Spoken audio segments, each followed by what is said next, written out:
اس میں خاص طور پر جو میں متوجہ کرتا ہوں بار بار کہ ہمارے معاشرے کی سب سے بڑی خرابی حرام خوری ہے. حرام منہ کو لگ گیا ہے. رشوت کا بازار گرم ہے. کسی دفتر میں جاؤ, کوئی کام کرانا چاہو تو لوگ حرام کا منہ کھولے بیٹھے ہوئے ہیں. کوئی حیا نہیں رہی, کوئی پردہ نہیں رہا. پہلے تو کچھ پردے میں رکھ کے بات کی جاتی تھی, اب کھلم کھلا سودا ہوتا ہے. رشوت ستانی کا بازار گرم ہے.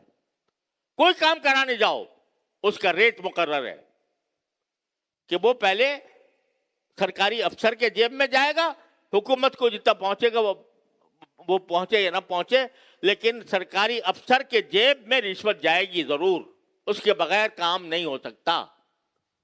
یہ حرام خوری جو ہمارے معاشرے کا ایک نشان بن گئی ہے, یہ وہ چیز ہے جو دعاؤں کی قبولیت سے روکتی ہے. حدیث میں ایک حدیث میں رسول کریم صلی اللہ علیہ وسلم نے فرمایا کہ بعد مرتبہ ایسا ہوتا ہے کہ ایک آدمی بڑا غریب جیسا, یعنی پریشان حال, گردآلود اس کا چہرہ اور سر کے بال اس کے پراگندہ, یعنی عاجزی کی ایک تصویر, اور پکارتا ہے یا رب یا رب یا رب, یعنی دعا کرتا ہے کہ یا اللہ میرا یہ کام کر دے, میرا یہ کام کر دے. حالانکہ اس ماکلو حرام, کھانا اس کا حرام ہے, ملبسو حرام, لباس اس کا حرام ہے, مشربو حرام, پینا اس کا حرام ہے. یعنی جو آمدنی کے ذرائع ہیں وہ سارے حرام ہیں. رشوت سے, سود سے, جوئے سے, کسی کا دھوکہ دے کر مال کھانے سے کی وجہ سے اس کے سارے آمدنی کے ذرائع حرام ہیں. لہذا جو لقمہ وہ کھا رہا ہے وہ بھی حرام کھا رہا ہے, جو پانی پی رہا ہے وہ بھی حرام پی رہا ہے, جو لباس میں پہنے ہوئے وہ حرام کا لباس ہے. فَأَنَّا يُسْتَجَابُ لَهُ الدُّعَاء, ایسے آدمی کی دعا کیسے قبول ہوگی؟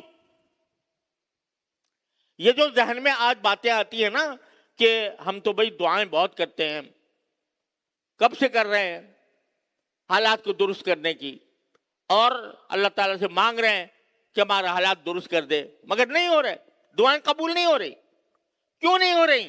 اس لیے نہیں ہو رہی کہ حرام خوری اس معاشرے کا شعار بن گئی ہے. حرام خوری کے ایسے ایسے طریقے ایجاد کر دیے گئے ہیں جو کبھی کسی کے تصور میں نہیں آئے تھے. آج جب بھی کوئی اعلان ہوتا ہے کہ جی یہ کام کر لو تو اتنے تم کما لو گے, بس یہ دیکھا کہ اتنی کمائی کا موقع ہے, لاؤ کود پڑو اس میں.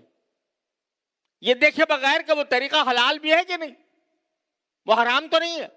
پتہ نہیں کتنی اسکیمیں چل رہی ہیں سوشل میڈیا کے اوپر, ایسی اسکیمیں چل رہی ہیں کہ یہ کام کر لو اور بیٹھے بیٹھے لکھ پتی کروڑ پتی بن جاؤ.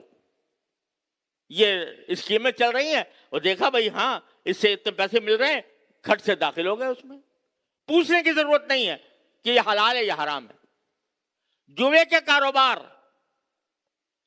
کاروبار کھلم کھلا ہو رہے ہیں اور اس میں لوگ مبتلا ہیں.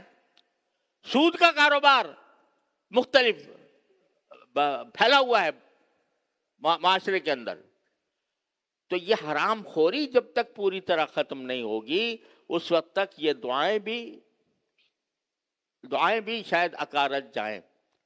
بہذا دو باتیں ہیں, انیبو لہو, انیبو الیہ, کہ اللہ کی طرف رجوع کرو, اللہ سے مانگو, لیکن ساتھ وَأَسْلِمُوا لَهُ, اس کی اطاعت کے ساتھ مانگو, اللہ تبارک و تعالیٰ کی اطاعت کے ساتھ, اس کے احکام کی پیروی کے ساتھ. جو لقمہ تمہارے پیٹ میں جائے یقین ہو کہ یہ میرا لقمہ حلال ہے, اس میں کی حرام کی آمیزش نہیں ہے. اگر مسلمان آج یہ بات کا عہد کر لیں اور حرام خوری کو ترک کر دیں,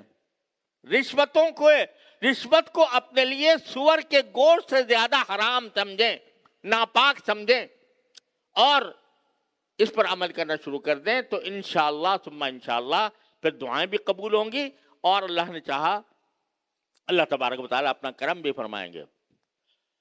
خلاصہ یہ ہے کہ مایوسی نہیں، مایوسی کا کوئی، مسلمان کے پاس مایوسی کا کوئی دروازہ نہیں۔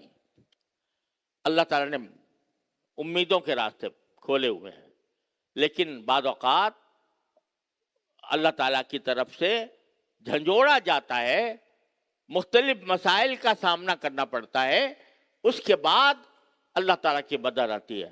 تو یہ نہ سمجھو کہ یہ کام بیکار ہو رہا ہے، فلسطین میں جو ہو رہا ہے یہ بیکار کام ہو رہا ہے۔ انشاءاللہ یہ اللہ کی رحمت سے امید رکھو کہ انشاءاللہ یہ کامیاب ہوگا، اور یہ جو طاقتیں ہیں یہ اسی طرح ذلیل ہوں گی جیسے انشاءاللہ افغانستان میں ہوئی تھی۔ اللہ تبارک و تعالیٰ اپنے فضل و کرم سے اپنے رحمت سے اس کی توفیق عطا فرمائے۔ وآخر دعوانا الحمدللہ۔